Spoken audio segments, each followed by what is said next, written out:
Hello and welcome to this lecture that is part of the Premier Skills Institute series on getting ready for the breeding season. My name is Marijke Beltman and this lecture is on the herd aspect of fertility and reproductive performance. So what are we talking about when we're looking at herds as a bigger thing? We know that due to selection on milk production, we have seen a huge decrease in fertility over the last number of years, number of decades. Thankfully, the red line hasn't reached nadir, but has kind of stabilized and is looking much less negative than the projection here. What we do know is that herd reproductive performance is not just one thing. Fertility is multifactorial. Fertility expression and fertility success is multifactorial. It has to do with uterine disease, nutrition, lameness, infectious disease and genetics, and they all play individual roles in how easy or hard it is for cows to go back in calf. This multifactorial aspect gets even more complex if you look at the interrelations. We know, for instance, that something like uterine disease can be affected by management, nutrition, infectious disease and genetics, whereas estrogen expression and detection has also multiple factors that can affect it. Let's have a look at genetics and how we got this far and how genetics can play a role in increasing or decreasing the fertility in a herd. Before the year 2000, the economic breeding index was made up of sheer milk production data. Since then, we have introduced aspects of fertility, calving, beef maintenance and health in it, which gives us a different type of selection and a more holistic type of look at the performance of a cow. Milk production and lactation curves look different if you look at different type of calving intervals or calving indexes. The top cow, cow number 1, is kind of the middle of the road British Friesian cow that every year calves around the same time, reaches top milk production, tapers back off in her milk production, and then goes back in calf.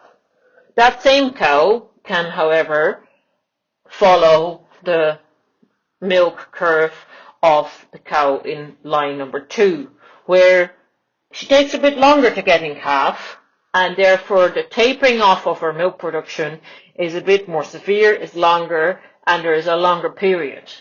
The cow in third is a cow that has a more or a less abrupt decline in milk production, more steady state, declines a little bit, but more in a steady state.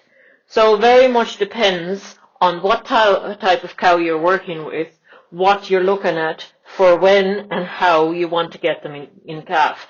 The cow in the number 1 cow, you want her to get in calf as soon as she possibly can. The number 3 cow, she can wait a bit longer, she has a bit more time because her milk yield is still high even if she is not in calf.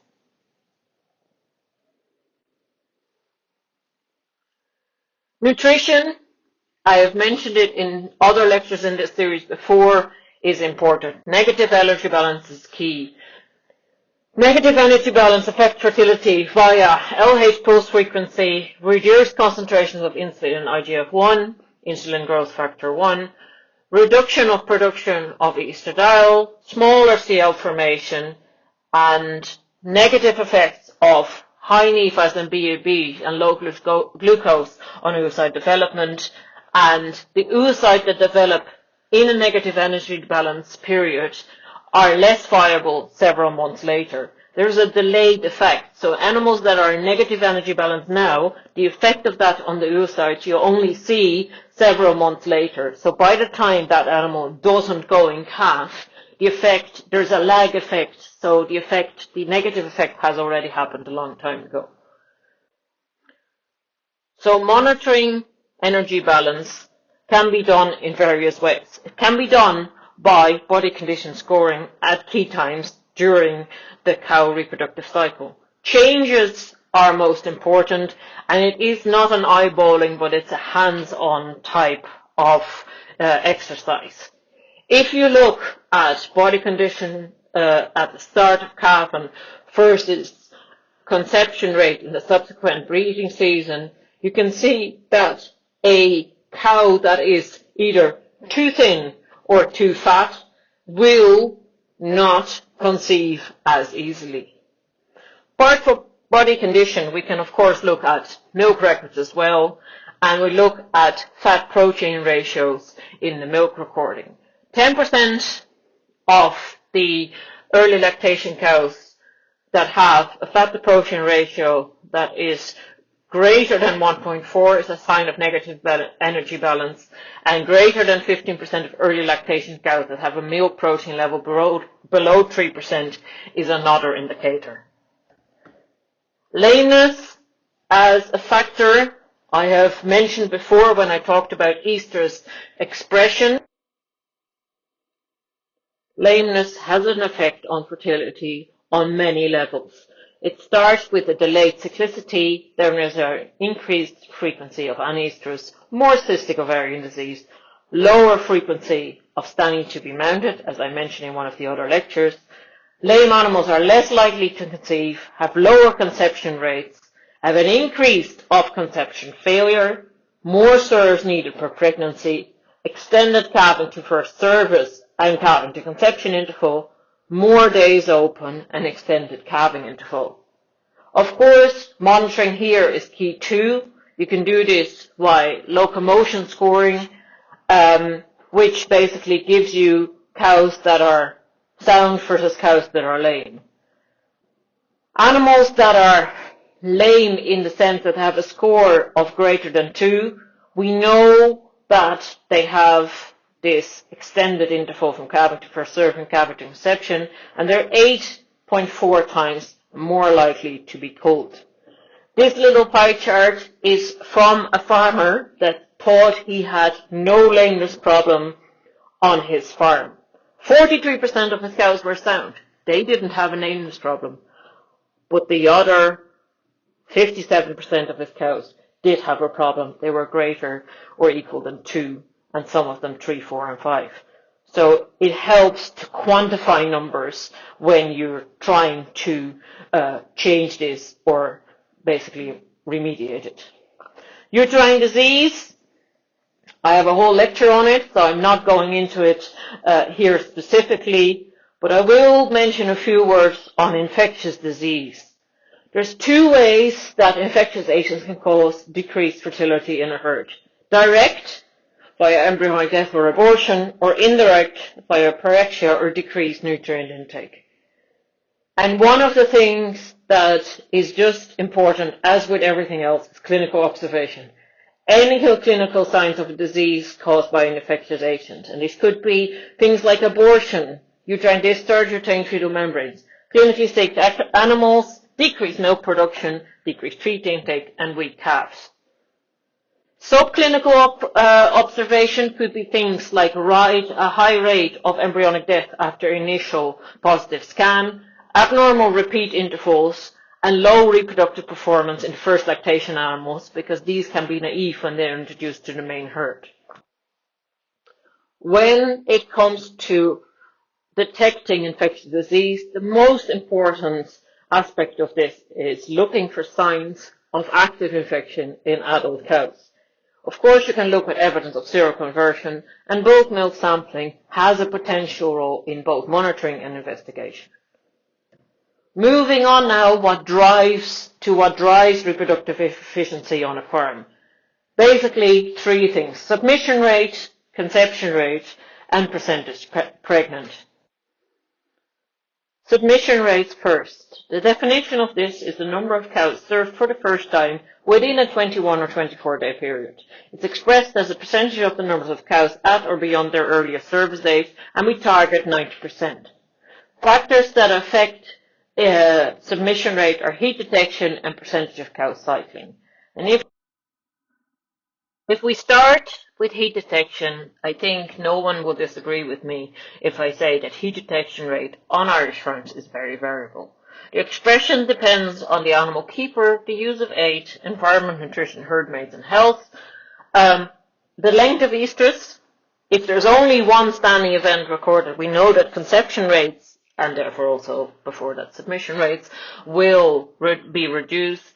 And higher producing cows, we know they display a lower intensity of heat. Because of the challenges with heat detection, some researchers came up with this behavioral scoring system, which doesn't only take into account the classical sign of standing to be mounted by another cow, classical sign of estrus, but also takes into account secondary signs of estrus, such as discharge, flaming, restlessness, chin resting, mounting but not standing, or mounting from the wrong side. Heat detection errors can be defined as either inaccurate or inefficient.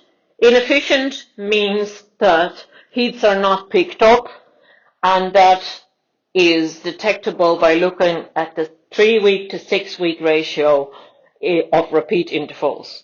Because when a cow is not picked up in heat after 3 weeks, she will be picked up or will display again in 6 weeks' time. Inaccurate heat detection is being detected by the higher proportion of intervals in the short or abnormal categories. And that means that animals that were submitted for as being in heat were actually not in heat and either had luteal function or were in the wrong stage of the cycle. Moving to conception rate. Conception rate is the number of cows that become pregnant as a proportion of the total number of services. And here in Ireland we target 45 to 60%. This can be affected by many factors. So, conception rate can be affected by a female determinant problem, such as lactation number, postpartum interval to AI, effective yield and effective nutrition. But of course, it can also be a male determinant problem. Now that is not only the case if we talk about natural service, but also AI, because specific bulls, specific inseminators, management of the semen, and of course a combination of bull technician and management that affects the outcome of the insemination. Apart from the male and female determined problems, there is also a third one, which is the management type of problems. This could be due to the day, the week, the month, the time of the year, whether they're indoors or outdoors, following turnout, in other words, following a change of diet, changes in labour or changes in management. For instance, the chief heat detector goes on holiday. Autumn versus spring calvers.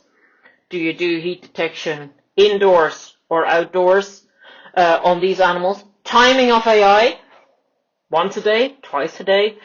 Frequency and duration of heat observation, purely heat observation, or is it done by during other events? Use of aids, they will not replace the man or a person, but they will help, and nutrition.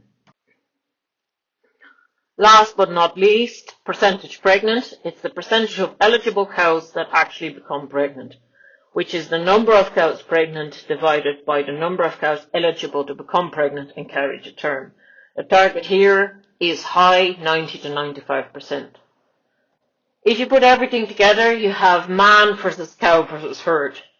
We all think that we can manage everything and make the cow and the herd as efficient as possible. But if the man, or the human, variation or variable isn't controlled, it actually becomes a much harder issue to solve, and that is always the hardest factor to deal with.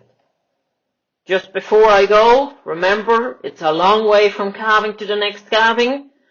There's different steps that every animal has to go through, and different management factors and other factors that can affect all these different steps.